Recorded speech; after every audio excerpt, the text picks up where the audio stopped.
Okay, so back to this kind of more policy discussion we're having tonight. I asked you to pause. Can you pick it back up? Sure. I think what we were really talking about are some of the private-public options and whether quality can go into both of those options. And I think what we do have is with a quality private option, people are paying tuition, and if that's not of value to them, then they're going to take their resources somewhere else. But I think in a public domain, what we see now are proof points. We have schools where children are in abject poverty, that there isn't what one would typically consider high parent involvement, and they don't have the technology resources or the brand new building, but they have exceptional educational outcomes.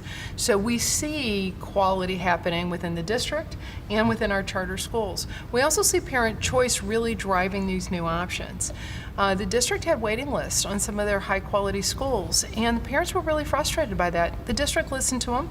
They opened up more schools. The parents wanted a continuation of a really successful, it was the magnet schools, the early childhood magnet school program. They wanted their children to be able to stay in an older elementary grades.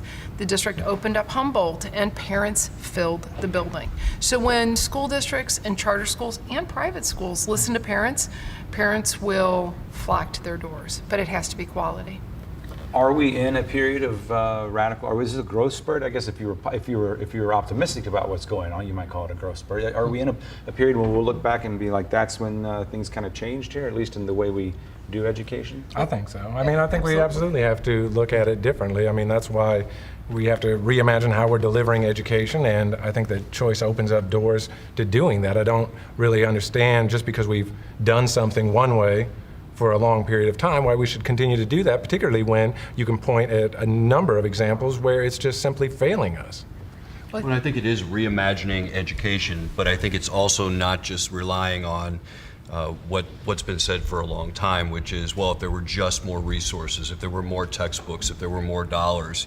I mean, the reality is the charter schools that are performing very well in St. Louis are receiving less in public dollars than the traditional district schools. That's right. And so it's not about dollars and cents. It's about the quality of education. It's about the instruction the children are receiving. And so when we're reimagining, that's what we need to focus on. I think we'll see a difference in education. I think we'll look back at this time and say we changed some things because students are learning differently.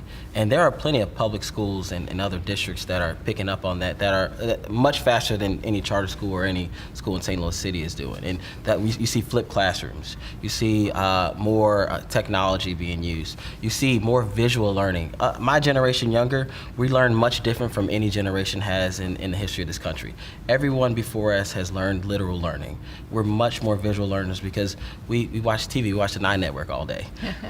and different from what my parents did, they read books all day. So we're visual learners, and when we start to figure that out, which I believe my generation will, then we'll be able to say students are learning differently, we're doing things differently for education. Casey, to your point though, we really have evidence. I think Elisa referenced the study that came out from IFF. And it showed that we have seen a 5% growth in public education enrollment over the last 5 years. And that's a real turnaround. So quality is a magnet. When you offer a good product, people will want it. I think our challenge moving forward is how quickly can we meet the demand? Right. People do want a great different kind of public education. They want it for their small children in preschool. They're looking, as Joe talked about, for dual credits and a more rigorous and relevant high school experience.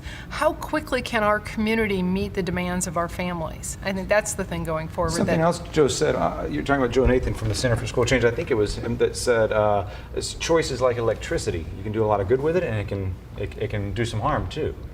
I think that's absolutely true. Yeah. I think that's a great analogy, and I think it's one of the reasons we really need to pay attention to every option, every school that's open, and be willing to make those aggressive changes when it's not working.